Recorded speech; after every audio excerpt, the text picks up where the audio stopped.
Bienvenidos, mis queridos alumnos, estudiantes del séptimo semestre de nuestra Fraimaco de Tapachula. Este es un pequeño video, un pequeño tutorial que nos va a ayudar con clarificar la estructura del plan de acción que elaboramos en nuestra escuela. Obviamente, en diferentes instituciones se establecen algunas normas, algunos principios, algunas estructuras, y esta es la estructura del plan de acción que se trabajó, se elaboró en la academia de séptimo semestre, y este video es un pequeño tutorial que les permitirá ubicar las principales aspectos, los principales puntos que debe de llevar su plan de acción.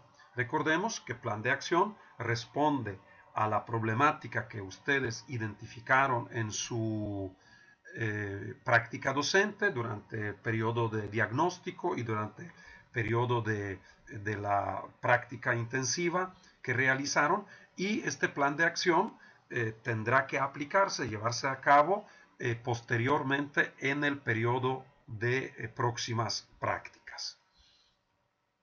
¿Qué es un plan de acción? Debemos de entender el plan de acción como una articulación de intención, planificación, acción, observación, evaluación y reflexión. Estas palabras, estos conceptos, los vamos a ir viendo a lo largo de todo el trayecto de la explicación. Tienen que articularse la intención, la planificación, la proyección, la acción misma, observación, evaluación y reflexión en un mecanismo de espiral. Como es un mecanismo de espiral permanente, no necesariamente tendrán que articularse estos aspectos de forma lineal, así en este orden como aparecen, y solamente una vez, sino a lo largo del plan de acción iremos articulando estas dimensiones. ¿Por qué? Porque es un mecanismo de una espiral permanente que permitirá al estudiante valorar la relevancia y pertinencia de las acciones realizadas para replantearlas tantas veces que sea necesario. La base metodológica de esta modalidad es la investigación-acción. Obviamente ustedes ya saben qué es la investigación-acción, conocen esta base metodológica y debemos de ubicar nuestro plan de acción precisamente sustentado en esta base metodológica. ¿Cuál es la estructura del plan de acción? Para nuestra escuela, lo que vamos a pedirles, la estructura consta de 11 puntos, algunos con sus subtemas que están reflejados en esta lista, que posteriormente los trataré de ir explicando uno por uno para que se identifique cada uno de ellos. Y si pueden ver, tenemos la planificación, tenemos también aquí la planificación, tenemos intención, tenemos reflexión, tenemos acción, tenemos observación y evaluación y tenemos reflexión. Por lo tanto, vamos a ver cómo se verán articulados todos estos aspectos en nuestra estructura del plan de acción. Primero, la introducción. Ya Mafalda nos dice que no es de extrañar que el principio del texto tenga ese nombre, ya que es responsable de hacer que el lector quiera adentrarse, fijar los ojos y leer la parte que resta del texto. Introducir, de latín introducere, es llevar hacia adentro, es adentrar al lector a nuestro texto. Y como ya bien sabemos, aunque sea la primera parte de nuestro texto, de nuestro plan de acción, será lo último que vamos a redactar. Una vez que ya terminamos todos los puntos, regresaremos a este punto número 1 y presentaremos y escribiremos, redactaremos la introducción.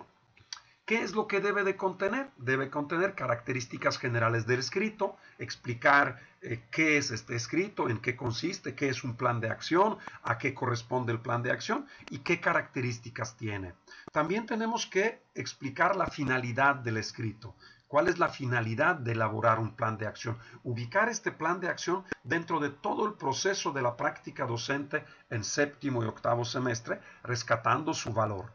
Y descripción general de contenido, tratar de describir de forma general cuál es el contenido del plan de acción. Estos 3 puntos será posible escribir hasta el final, hasta que ya tengamos todo el plan de acción listo. El punto número 2 es abstract y palabras clave.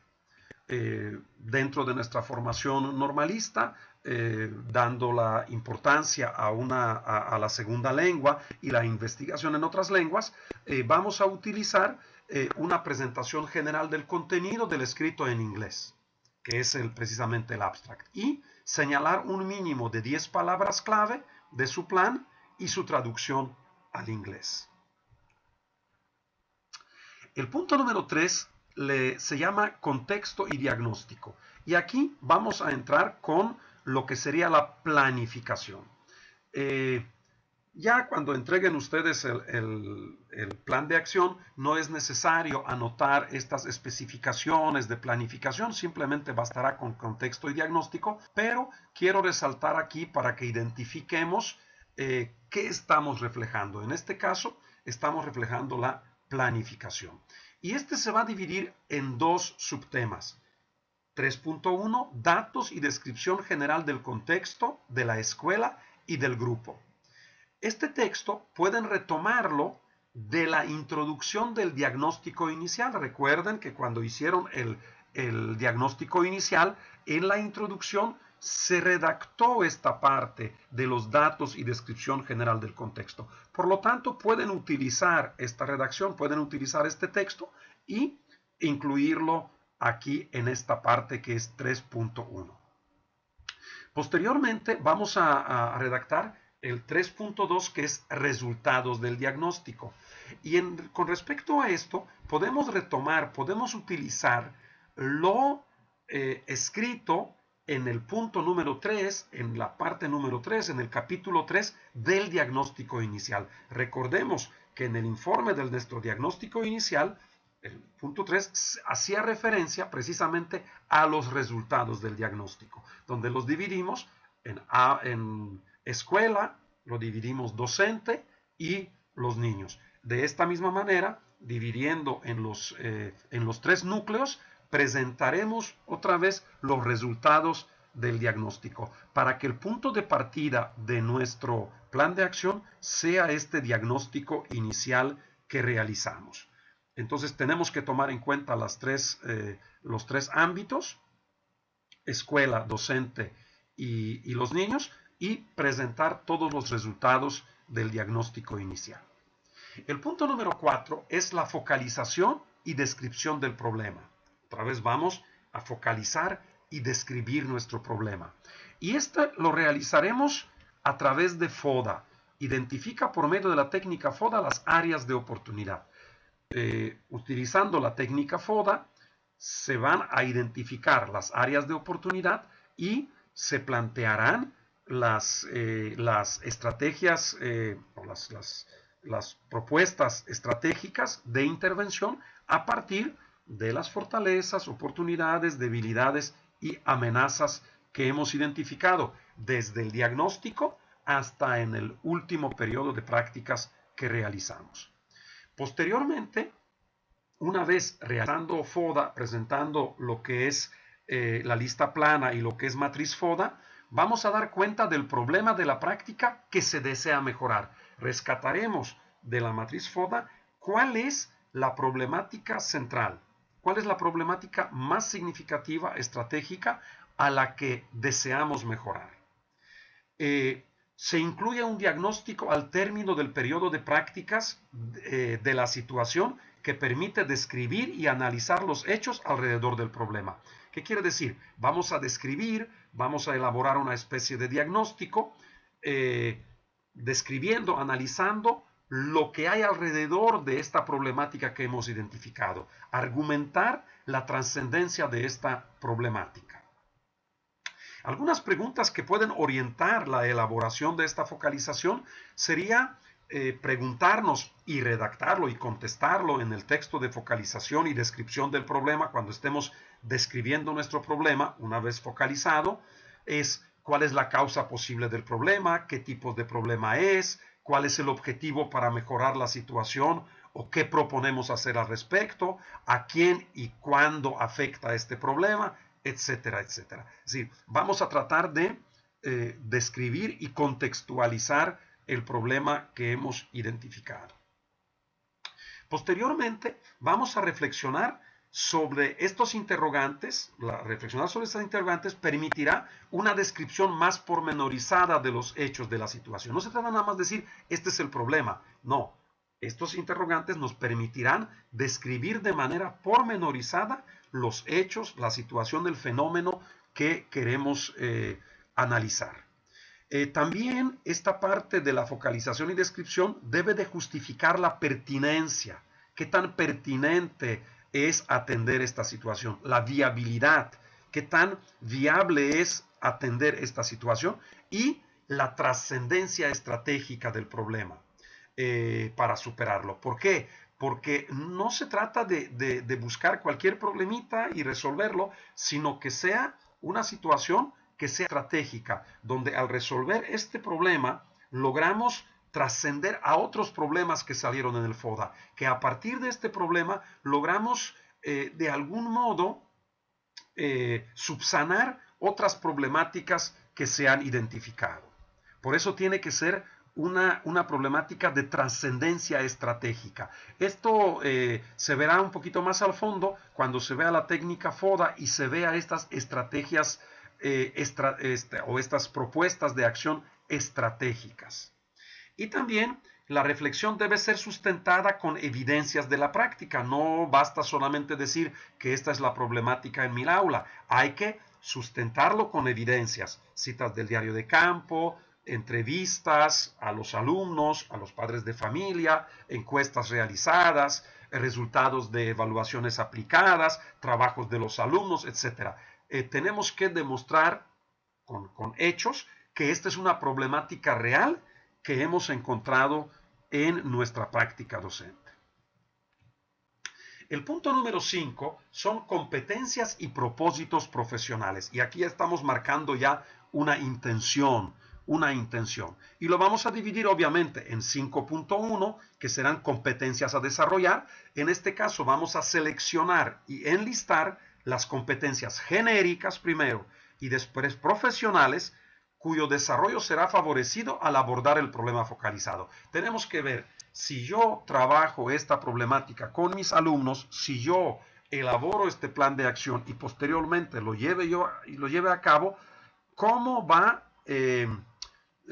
se va a ver favorecido el desarrollo de mis competencias genéricas y profesionales. En este caso, elaboraremos la lista de competencias. Posteriormente, plantearemos propósitos profesionales. Elaboraremos una lista de propósitos profesionales, propósitos para nosotros, lo que nos planteamos nosotros, no propósitos para nuestros alumnos, sino para nosotros que queremos alcanzar a través de este plan de acción, diseño y posteriormente aplicación de este plan de acción. Se redactan los propósitos profesionales. Primero hay que redactar estos propósitos, hay que elaborar la lista de estos propósitos y posteriormente de redactarlos, de presentar la lista, sabemos que por propósitos podremos redactarlos en forma de una lista utilizando viñetas, siempre iniciando con un verbo en infinitivo, pero posteriormente en un texto en prosa se explica la relevancia e importancia que tiene para el futuro docente la mejora o transformación de su práctica profesional. Hay que justificar, hay que explicar qué relevancia va a tener alcanzar estos propósitos en tu formación docente, en tu transformación de la práctica profesional. La forma en que está implicado, así como el tipo de compromisos que asume como responsable de su propia práctica y acción reflexiva. Incluye además las ambigüedades y conflictos que enfrenta en su docencia. Es decir, tenemos que plantear el aporte que va a dar esta investigación a nuestra transformación de nuestra práctica docente. Sin olvidarnos precisamente o especificar aquí la trascendencia que tiene hacer esta manera de titulación para nuestra formación como docentes normalistas. Aquí una nota: se puede utilizar referentes teóricos que sustenten esta explicación. Es decir, podemos utilizar referentes teóricos que nos permitan sustentar esta explicación de la relevancia e importancia de nuestra formación continua. Como punto número 6, pondremos lo que podríamos llamarle conocimientos previos. Y aquí vamos a la primera fase de la reflexión. Conocimientos previos. Debemos de revisar nuestros conocimientos que hemos obtenido durante los 6 semestres. Debemos revisar todo lo que hemos aprendido, todo lo que tenemos, lo que sabemos, lo que hemos leído sobre nuestro tema, sobre nuestra problemática, y expresarlo en un texto en prosa. El texto dará cuenta del sustento teórico con el que cuenta el estudiante al iniciar la investigación. Es decir, tienes que plantear todos tus conocimientos, explicar lo que sabes, dar ese sustento teórico que tienes en este momento. Obviamente entendemos que posteriormente se realizará un proyecto de investigación bibliográfica profundizando en el tema, pero sí tenemos que partir de algún conocimiento previo, ya que si no tenemos un sustento teórico básico, no podemos planear un plan de acción, no podemos estructurar un plan de intervención sin tener una base teórica previa. Entonces, seguramente ya la tenemos, seguramente ya hemos adquirido conocimientos, hemos realizado acciones sobre ello, tenemos desarrolladas ciertas competencias, pero hay que explicitarlo y hay que plasmarlo en este texto que denominaremos conocimientos previos.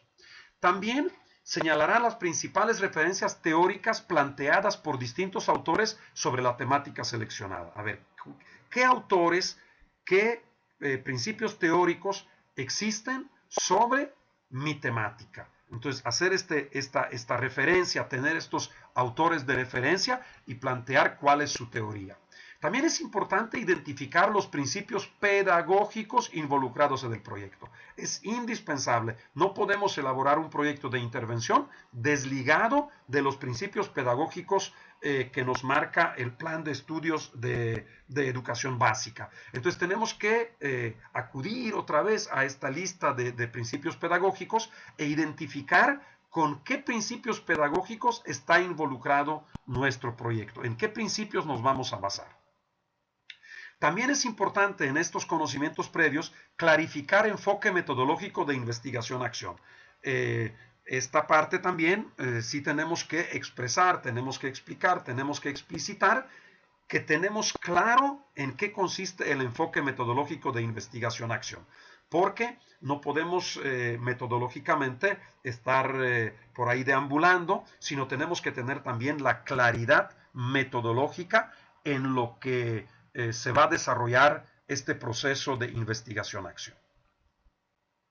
El punto número 7 es ya la propuesta de mejora. Ahí sí ya es la propuesta de acción, donde vamos a proponer la acción en sí. Esto podríamos decir que es el meollo del asunto, es la propuesta en sí. Incluye el conjunto de estrategias, procedimientos, propuestas y diseños cuyo fin primordial es incidir en la mejora de la práctica y en consecuencia en sus resultados. En ellas se ponen en juego los conocimientos teórico-metodológicos y didácticos que contribuyen a transformar la práctica profesional del futuro docente. ¿Qué quiere decir? Tú aquí tienes que decirme cuál es tu propuesta de mejora. Tu propuesta, cuál es tu estrategia que piensas utilizar, qué procedimientos piensas a hacer, qué acciones, qué instrumentos vas a utilizar.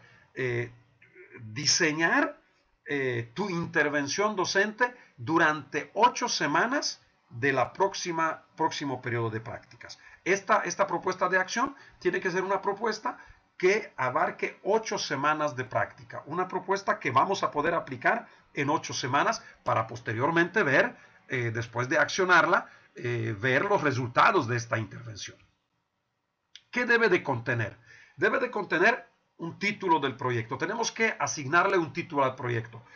El tema de nuestra investigación es una cosa, pero aquí tenemos que enfocarnos ya en darle algún título a nuestro proyecto. También especificar propósitos didácticos. Estos, a diferencia de los propósitos profesionales, son los propósitos que nosotros pretendemos que logren y alcancen nuestros niños. No nosotros, sino nuestros niños. Lo que queremos que logren nuestros niños. Obviamente, competencias a desarrollar en los alumnos. Tenemos que elaborar qué competencias queremos que desarrollen nuestros alumnos. Por otro lado, también, aprendizajes esperados. Y sabemos que aprendizajes esperados los vamos a dividir en cognitivos, procedimentales y actitudinales.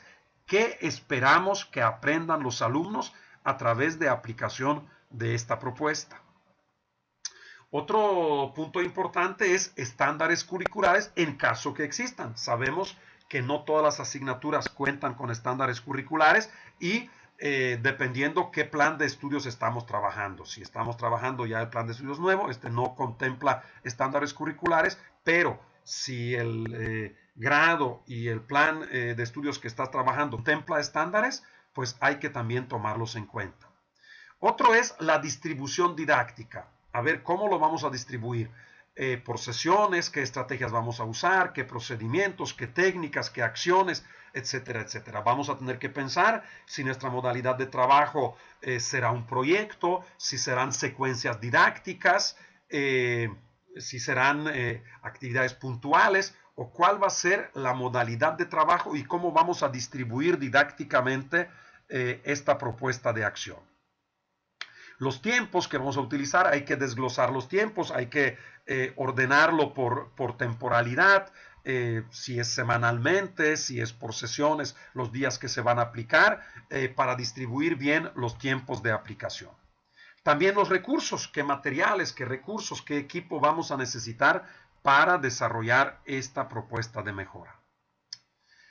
El siguiente punto, el punto número 8, es seguimiento y evaluación. Ahí sí ya vamos a la observación y evaluación. Tenemos que establecer de qué manera le daremos seguimiento y cómo vamos a evaluar nuestra propuesta, nuestro plan de acción. Este plan de acción tendremos que, a la hora que empecemos a aplicarlo, tendremos que darle seguimiento y evaluarlo. Entonces, establecer la metodología de la evaluación. Tenemos que decir cuál va a ser nuestra metodología de evaluación, los tiempos, tipos de evaluación que vamos a utilizar, qué estrategias, qué técnicas y qué instrumentos de evaluación vamos a utilizar a lo largo de las 8 semanas de aplicación. Recordemos que no se trata nada más de evaluar al final, hacer una evaluación sumativa, sino si vamos a hacer una evaluación diagnóstica puntual de nuestro tema, de lo que nos interesa, no diagnóstica inicial, que ya la hicimos al inicio del semestre, sino diagnóstica puntual,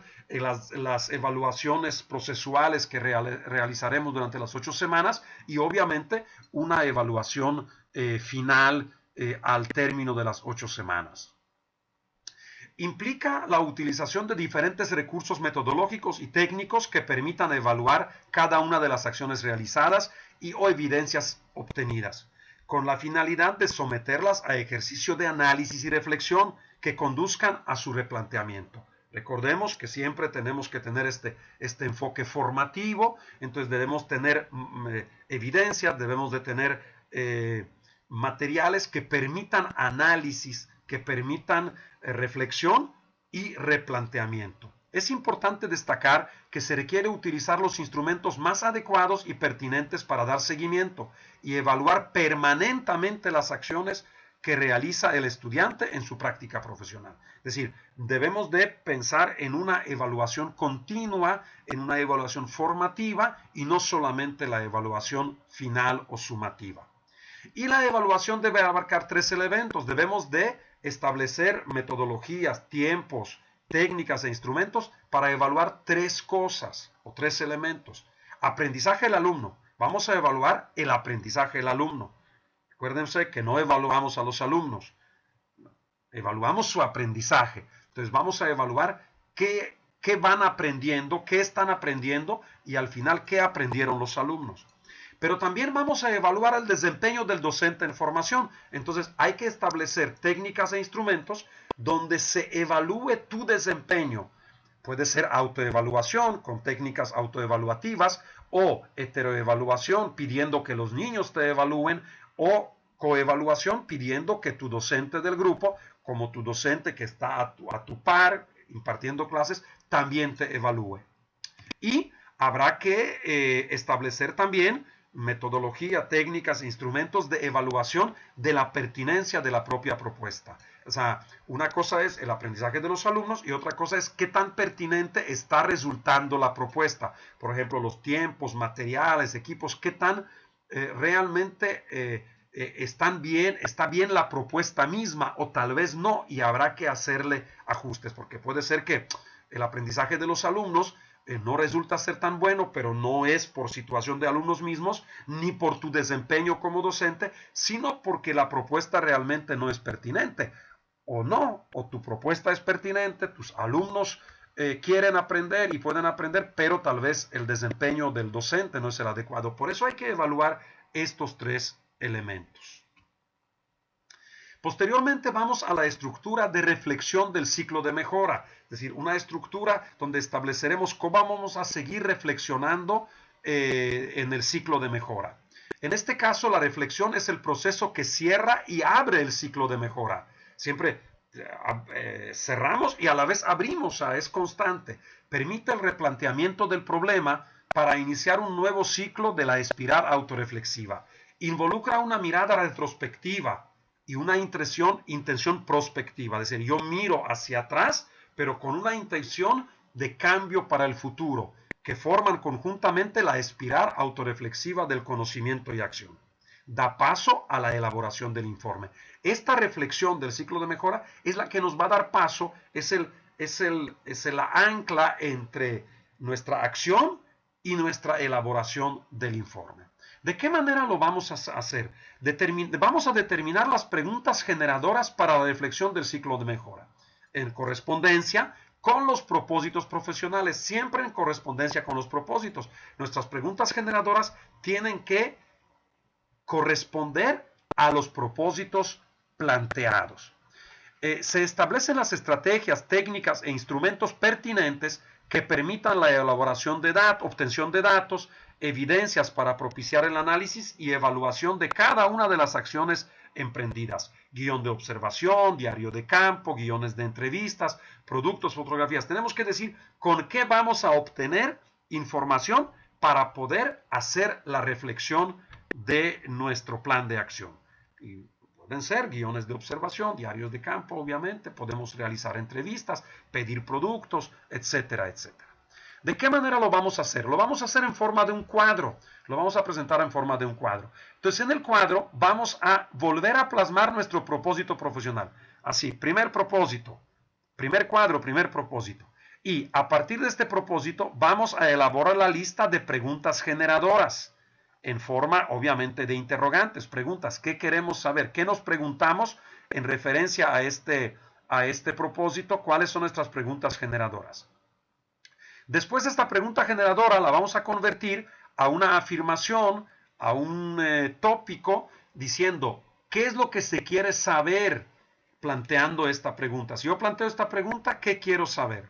Posteriormente, ¿qué recursos de investigación de campo necesito para responder a esta pregunta? Para responder a esta pregunta, para saber lo que yo quiero saber, ¿con qué recurso de investigación de campo tengo que contar? Tengo que contar con diario de campo, tal vez. Necesito tal vez trabajo de alumnos. Necesito tal vez entrevista a los alumnos o entrevista a la maestra. O necesito productos de los alumnos. O necesito videos. O necesito alguna otra evidencia. ¿Qué recursos de investigación de campo necesito? Y posteriormente, ¿qué recursos bibliográficos necesito para contestarla? Porque siempre acordémonos que investigación-acción es acción, que es lo que está en el campo, pero también investigación. Entonces, poner autores y títulos de libros que consideramos nosotros que nos servirán para responder estas preguntas. Entonces, aquí estableceremos una lista de textos que vamos a buscar identificar cuya lectura y cuyo contenido nos va a ayudar a responder a estas preguntas. Y un cuadro de estos tendremos que hacer por cada propósito profesional, abarcando todas las etapas de lo que es nuestra práctica docente, desde diseño, desde la fase preactiva, cómo diseñamos el plan de acción, en qué nos basamos para diseñarlo, después la fase activa, preguntas sobre la fase activa, ya cómo fue el trabajo en sí, y después la fase postactiva, preguntas referentes a cómo evaluamos, cómo cerramos este plan de acción. El punto número 10 serán las sugerencias bibliográficas para la investigación. Aquí, en forma de un listado, se presentará en orden alfabético la lista de sugerencias de lectura que se pretende realizar a lo largo de la investigación. No es necesariamente lista de libros que ya hemos leído, ya conocemos. No. Es una lista de obras que pretendemos utilizar, que queremos leer, queremos utilizar, queremos consultar a lo largo de la investigación, y que obviamente esta lista va a salir del cuadro anterior de estas fuentes bibliográficas. Aquí la presentaremos de una manera en orden alfabético de autores. Esta lista debe abarcar todas las dimensiones de la problemática para ayudar en reflexión teórica que dé respuesta a las preguntas generadoras. Entonces, obviamente, tenemos que poner que todas las preguntas generadoras que hemos producido generen o nos hagan referencia teórica. Entonces, vamos a buscar que las obras que pongamos respondan a todas las preguntas generadoras.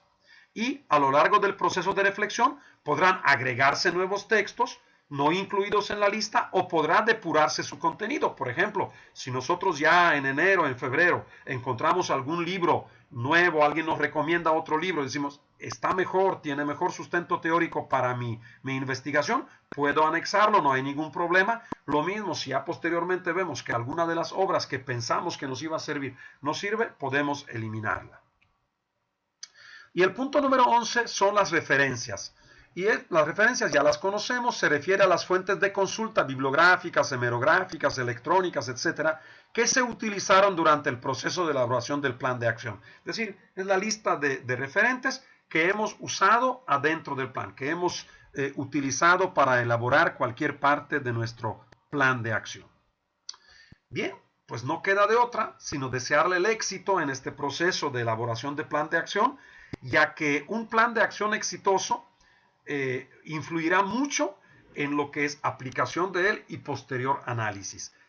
Entre el plan esté más concreto, más preciso, más trabajado, nos ayudará mucho tanto en su aplicación como posterior análisis de sus resultados para elaborar nuestro informe de prácticas y para poder titularnos. Yo sé que estos próximos días terminarán un poco anclados a su escritorio, amarrados a su escritorio, pero créanme que valdrá la pena si le ponemos todo el empeño. Pues adelante y éxito.